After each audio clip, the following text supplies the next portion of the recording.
我们被困住了。没事，别怕。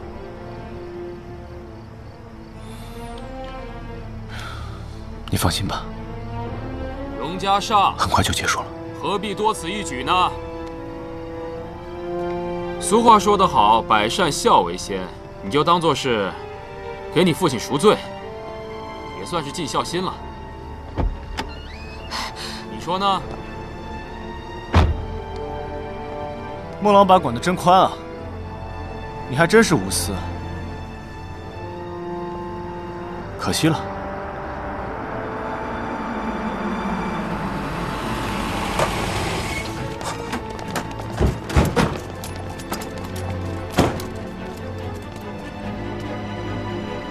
欢迎来到荣家的地盘。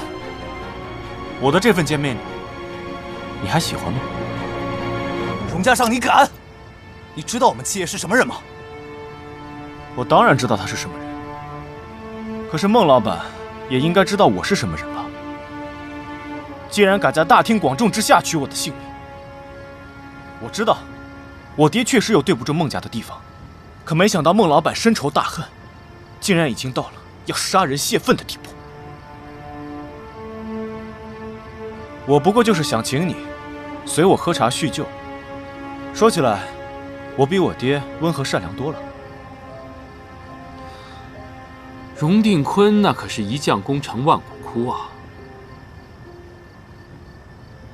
而你这个做儿子的呢，坐在这狮虎山的宝座上，这叫什么？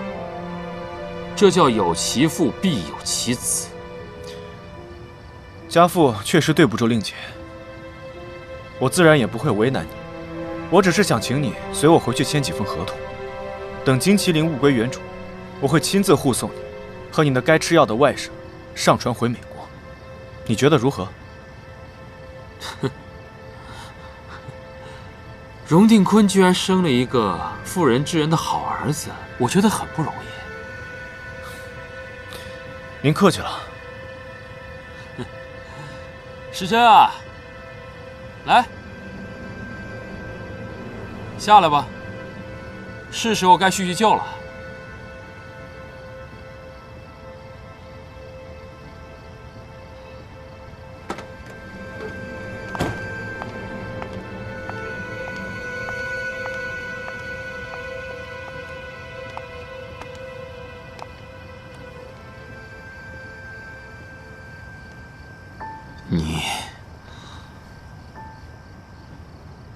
你把我送给你的项链给扔了，是吗？不过就是一条破链子，丢了就丢了，没什么可惜的。本来就不适合世珍这样年轻的女孩。我还是觉得这个适合你，毕竟世珍这样的清水芙蓉，本来就不需要过多的修饰。可惜有些人不懂你的美，总想把你打扮成贵妇名媛，最后弄巧成拙。我听你说这话的口气，你很了解这个女人是吗？那我希望你好好问问她，问问你怀中这个女人她是什么人，她做过什么？你有没有想过，为什么她到了荣家之后，荣家会发生那么多莫名其妙的事情？为什么？荣家那么多情报，是谁送出来的？那个小溪是谁放走的？还有，好端端的亲友反目成仇，到底是为什么？你想过吗？你想说什么？你想说，他从一早就知道是我爹派人烧了文春里，说他是为了报仇才接近我的？还有什么？说他是你派来的，所以故意制造混乱，窃取情报？墨轩，这个时候挑拨离间，你也太蠢了。你说我挑拨离间，世珍，他说我挑拨离间，你怎么不生气呀？你没听见吗？我来替他说，他他当然不会生气了，因为我说的每句话都是真的。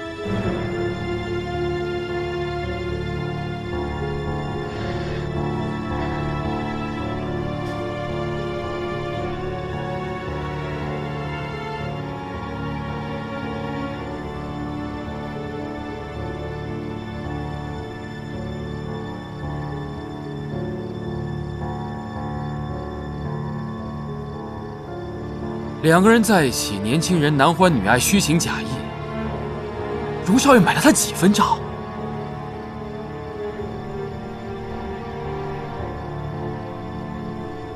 荣家尚，你真以为自己很厉害吗？但是我告诉你，你只不过是荣定坤的一条狗，被关在荣氏商行里面。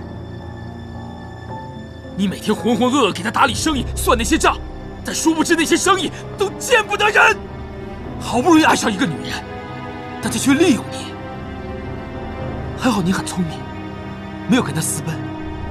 如果你今天跟她私奔了，你的下场会更加难看。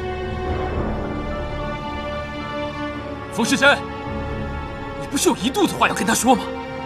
说吧，说啊！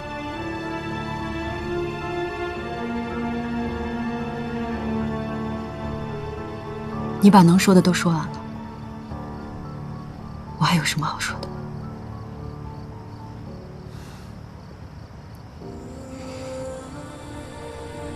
我背叛了你，你拖我下水，没什么好怨的。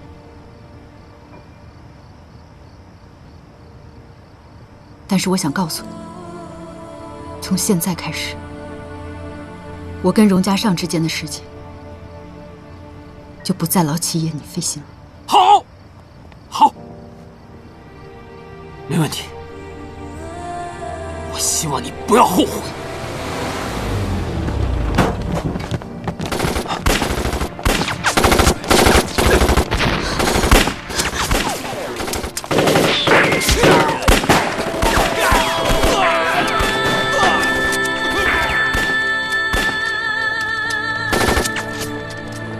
我们走。芷芷，芷芷，芷芷，芷芷，芷芷，芷芷！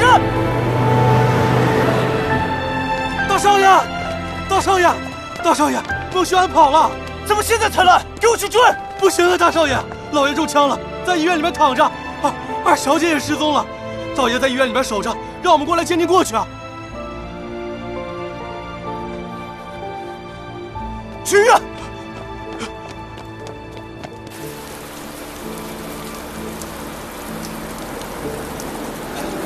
来了，卢先生，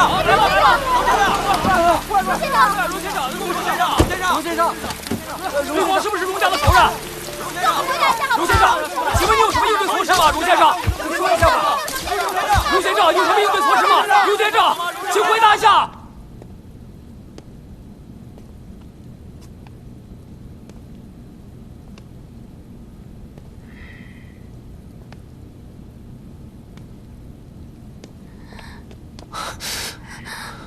哥，方林，太太，赵叔，你爹还在手术室里，中了一枪，情况不是太好。院长是熟人，找了最好的德国医生做手术，但是医院还是下了病危通知，让咱们做好准备。是孟强吗？还真不是，和一个小巡捕起了冲突，对方抢走了火。还真是。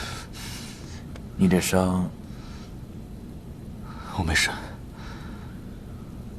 多亏了赵叔你反应迅速，救下了太太和方林。哎，那里的话，坤哥平时待我不薄，这些都是应该做的。对了，赵叔，我有一事不解。孟徐安在逃跑前说他抓住了我爹一个特别的把柄，所以我爹才这么失态。这件事情跟我的兄姐有关。我真的有2个兄姐吗？这是什么荒唐的话？你是荣家的长子，前面没有孩子。这个孟虚安，大概是不甘心落败，胡言乱语罢了，不要轻信。加上，你若不是荣家的长子，你爹和我们这些叔伯怎么会这么支持你呢？你说的对。对了，芳华有消息了吗？其他人呢？嘉莎，嘉莎，对不起，是我没能护住芳华。我都已经听说了，兄弟，你尽力了，剩下的事情交给我吧。我已经派人去了孟家，无论如何都要把人救回来。加上，孟家这个仇一定要报。只是孟虚安准备了多年，我们本来就是被动，现在更不适合贸然行动。你觉得呢？先看看我爹的情况，再做下一步打算吧。毕竟这仇是我爹结的，要怎么报，也得听听他的意见。你爹刚愎自用，冷酷自私，他哪里肯听别人的话？等一下，我要问问医生，他荣定坤的心到底是不是黑色的？大嫂，坤哥也是一时慌乱，没顾得上你们。你不用替他说好话。他现在挨了枪子儿，躺在那里被人掏心膛，我看这就是对他的报应。你这就是气话。我是憋不住了，我憋不住了。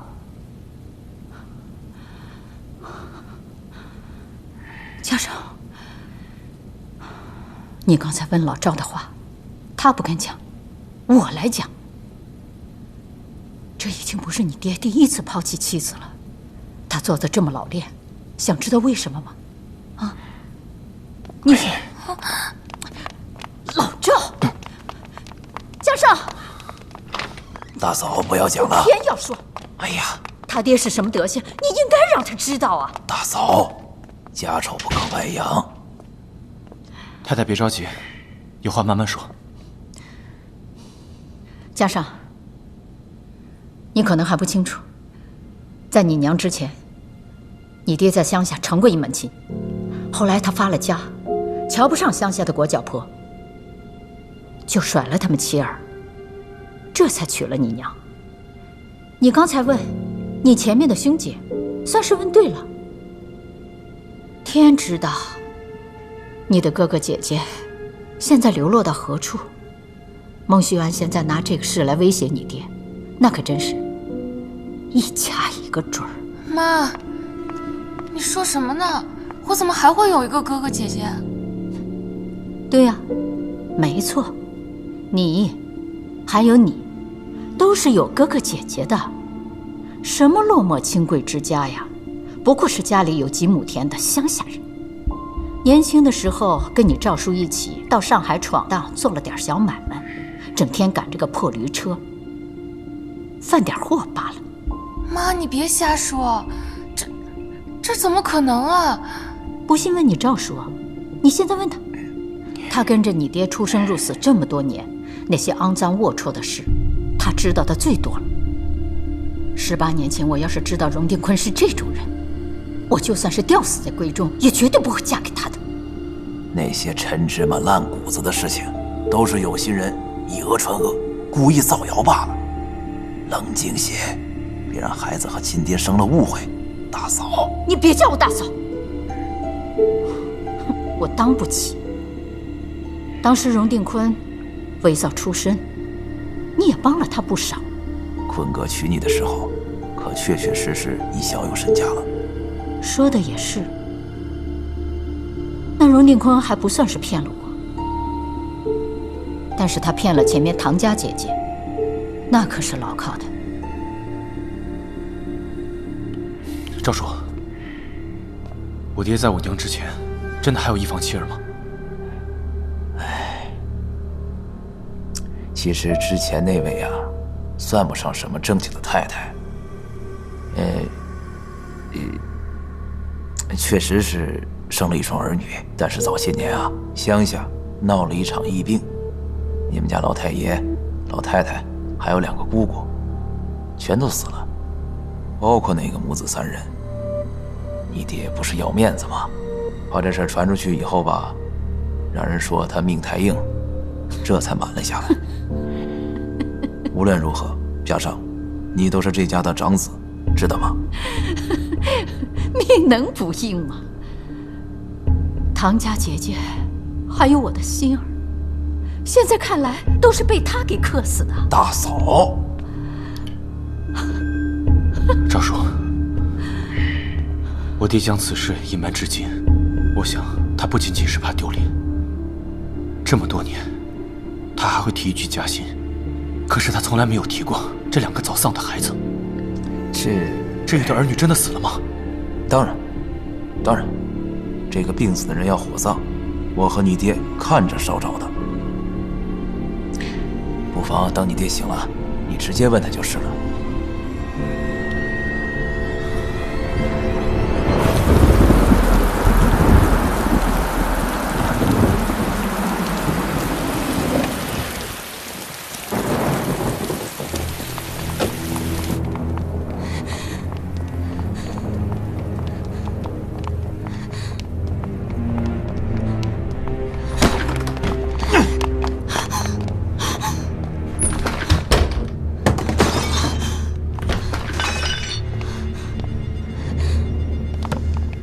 加上背叛我，是因为你确定我不会杀了你？姐口口声声地说荣定坤卑鄙无耻，罪该万死。可是如今看来，你跟他不过是一丘之貉。一丘之貉？那些人没有一个是清白的，私下都在干龌龊的事。可是所有的人都不清白，难道你就杀了所有人吗？你经常说因果有报，那今天晚上死的那些人呢？他们的仇谁来报呢？冯时辰，我告诉你，今天你还能好端端的坐在这儿，是因为我不舍得杀你。那我谢谢你的不杀之恩，但是我要告诉你，在这个世界上，没有人是永远的强者。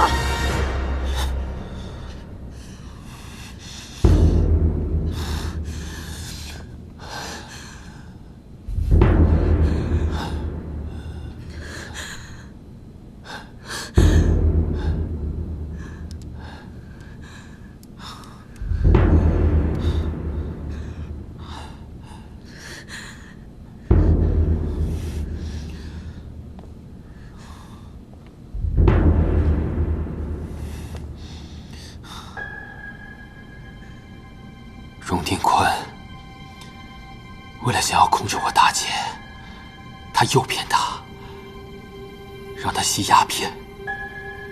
为了从荣定坤那里得到鸦片，我大姐就把金麒麟给偷了出来，交给了荣定坤。孟九是我大姐和荣定坤生的孩子。我孟家向来家教森严，我父亲绝对不会允许我大姐未婚先孕。但那时孩子已经长得很大了，根本打不掉，没有办法，只能先把孩子生下来。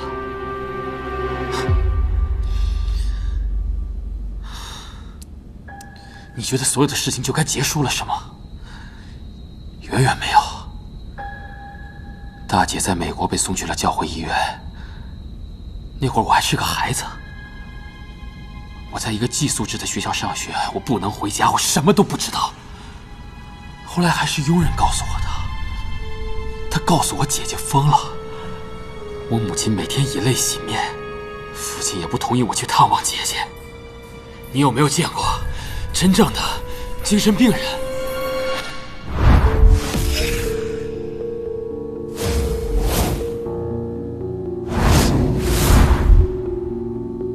精神病人平时很正常的，他温柔安静，他会给我织衣服，还会给小九讲故事、唱歌。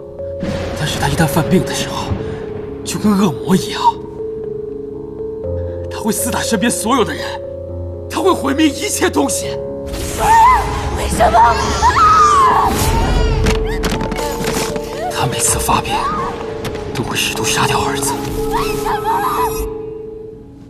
你是一个聪明的女人，仅接触过小九一次，就能揣摩出这一点，你才能控制小九，让他把钥匙给你，对吧？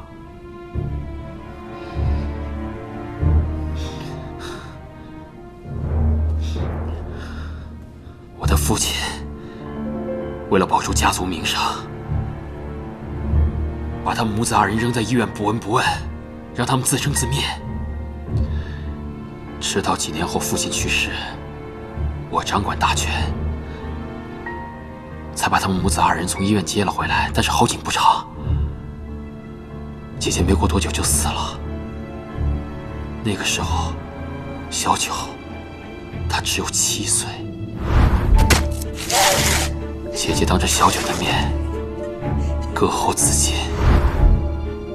之后不久，我母亲也抑郁而终。我把小九寄名成了弟弟，抚养他长大。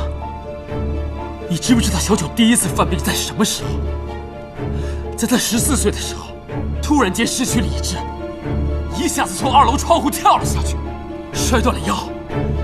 我跑遍所有的医院，无济于事，所有人束手无策，没有办法。小九为什么会生病啊？因为他在娘胎里面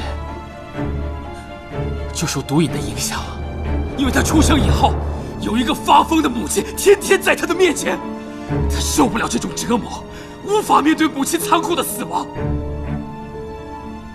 我救不了小九，我也救不了梦家，但我唯一可以做的，就是让这一切悲剧的始作俑者付出他应有的代价。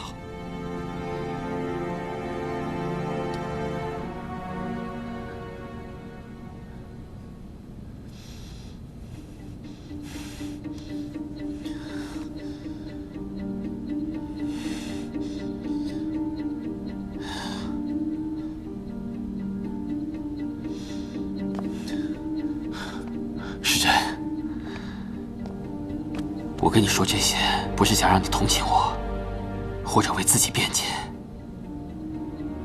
因为我看到你，仿佛看到当年的自己，茫然、愤恨、无计可施。当年没有人帮我，但是今天我可以帮你。我知道你恨得深，可是从今天开始，会有更多的人像你恨着荣定坤一样恨着你。我不在乎。有句话你说的没错，或许我和荣定坤一样，自私残暴，而你，荣家尚知道所有真相后，他会放过你吗？要是没有我的庇护，你和你的家人会安全吗？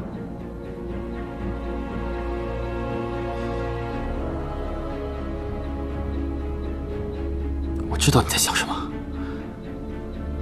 你对荣家尚还抱有一丝希望，你觉得他会放过你，不会对你下手。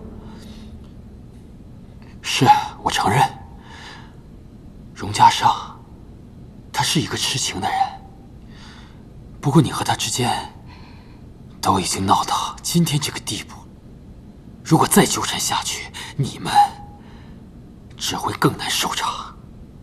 我希望你想明白。那你想要怎么样？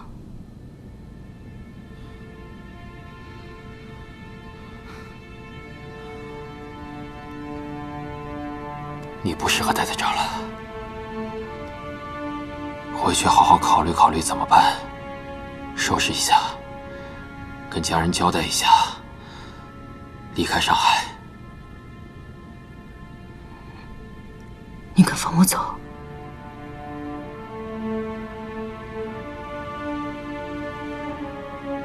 我念着我们的师徒之情，放你走。最后一次。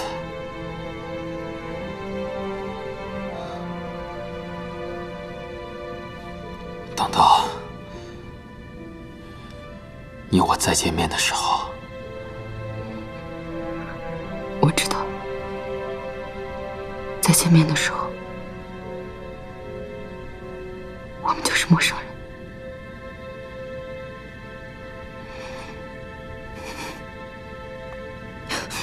等等，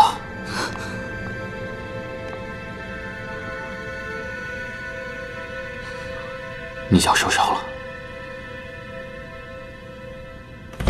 哟，七爷，您可算是回来了。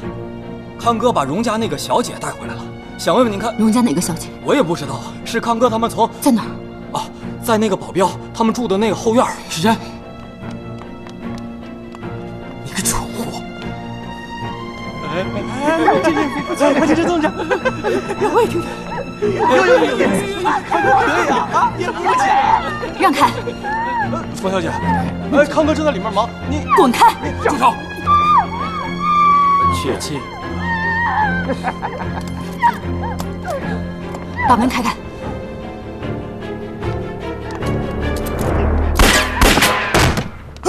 谁啊？滚开！凤花，凤花，我来了，我来了！别怕，别怕，别怕，我在呢。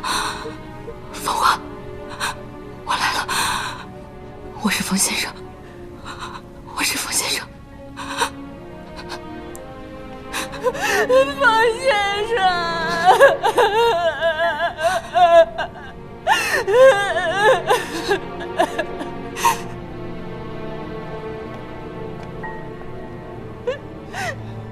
时珍，我绝对不会纵容他们做这样的事情。有区别吗？你连你自己的手下都约束不好，还想把所有的事情都掌握在自己手中吗？我派人送你们回去。不用了，把钥匙给我，我自己走。好。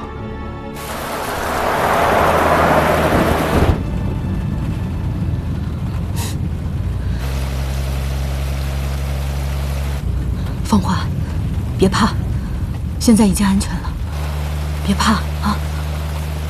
你受伤了，我现在带你去医院。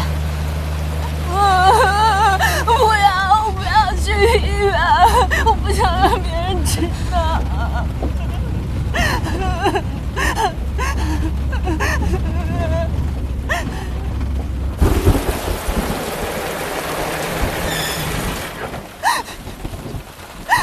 凤花，你看着我，我不会让别人知道的。我带你去红房子医院，今天是我大哥值班，我们会帮你保守秘密的。你流了这么多的血，我不能让你再有闪失了。为什么是我呀？我怎么活呀？坏人作恶是没有理由的，他已经伤害了你的身体，绝对不能再让他摧毁你的灵魂了。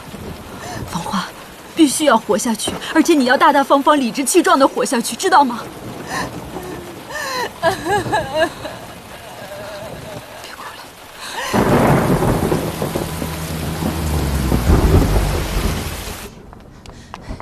冯医生，冯医生，来了个急诊。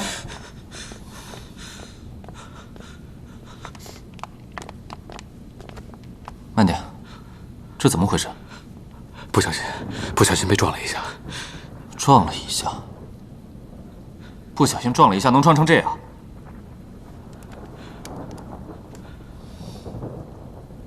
冯医生，杜小姐没事吧？她有消化胎，现在必须住院。我去给她开药打针。谢谢冯医生。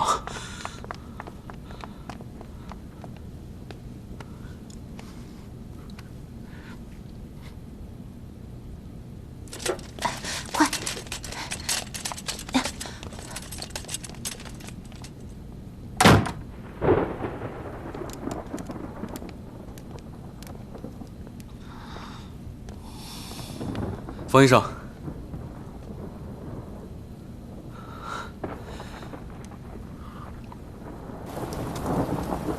今天辛苦冯医生了。谢谢，我不会抽烟。有什么话直说吧。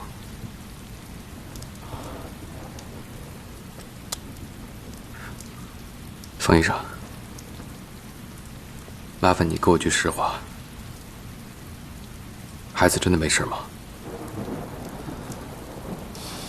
情况虽说不是特别的好，但是安心静养的话，孩子能保住的。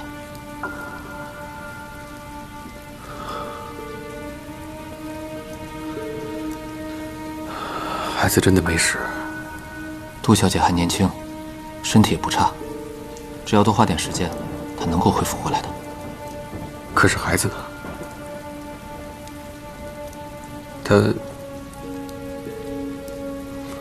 他之前一直在服用西医给他开的避孕药，这个对孩子是不是有影响啊？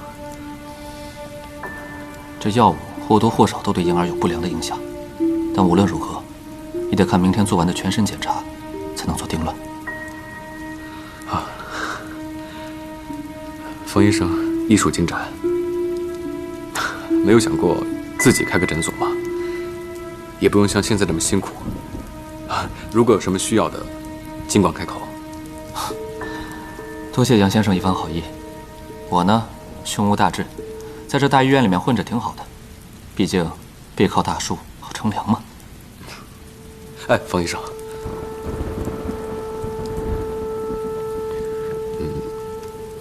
杜小姐怀孕的事，希望你可以保密。毕竟她这种事传出去，总会有一些不好听的。一点心意，请笑纳。杨先生，你多虑了。保护病人的隐私，也是我们做医生的最基本的职业道德。我还要查房，告辞了。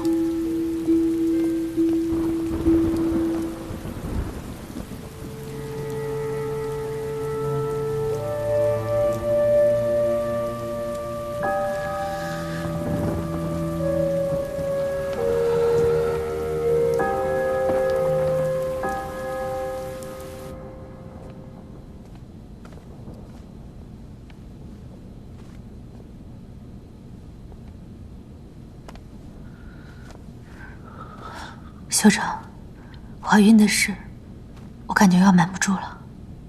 不会的，医生那边我已经打点过了，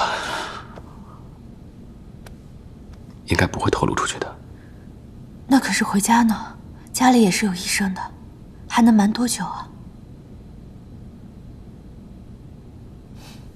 修长，我想好了，我们明天就走。离开上海，我爹如果知道了我们的事，肯定不会再让我见你的。我们要走就要尽快。我可以先说孩子是荣家上的。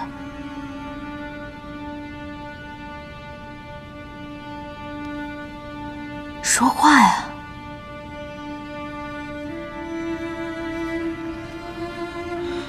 来信，我们先不要这个孩子，行吗？这样你就不用先离开你家了。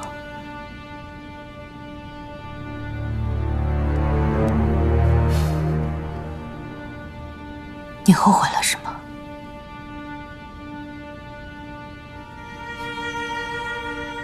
荣定坤受了重伤，就算不死也管不了事了。你料定荣家上不会像他一样对你赶尽杀绝，所以你就不想和我一起走了，对不对？来信，你一块布料的开销，可以让普通人家吃用1个月。我们俩到了外地，人生地不熟，一切都要从头开始。你放着好端端的豪门太太不做，你跟着我去吃苦，不值得。可是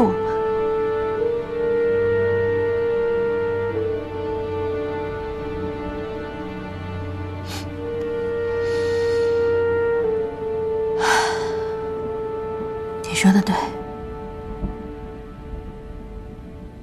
好端端的航班太太不做，非要跟着你去吃苦。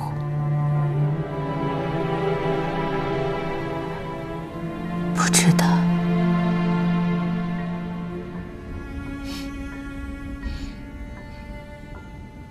太不值得了。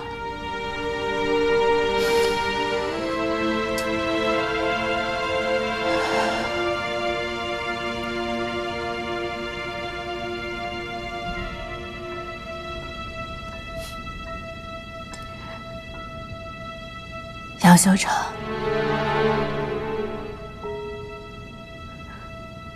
忘了我今天说的话吧。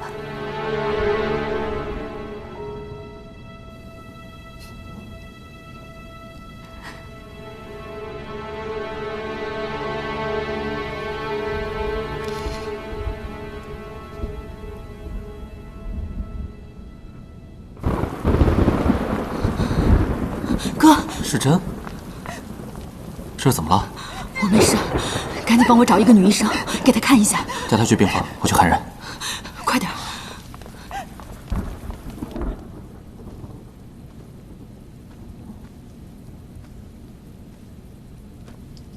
太过分了，怎么能对一个小姑娘做这种事情呢？这种人渣呀，绝对不能姑息他。你们报警了没？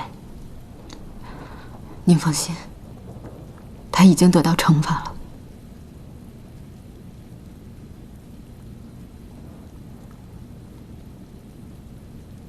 哎，冯小姐，那你呢？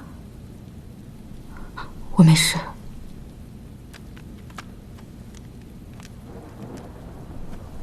休息会儿，我出去一下。我们再检查一下啊。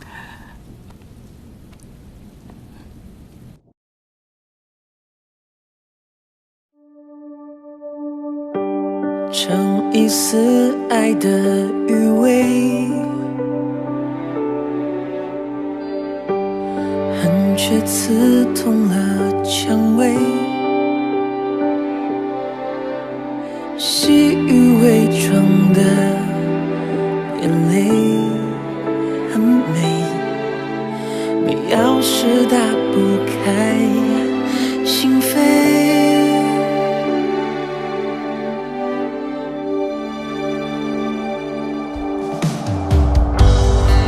谁知未来的路，月儿不必人孤独，独坐等清风一树海棠红啊，与你共舞，又会一刻同步，记忆中眼睛里的针，秋风也带不走好重的落叶啊，流光的岁月中，任心事小小的城，我们如果可以选择此生，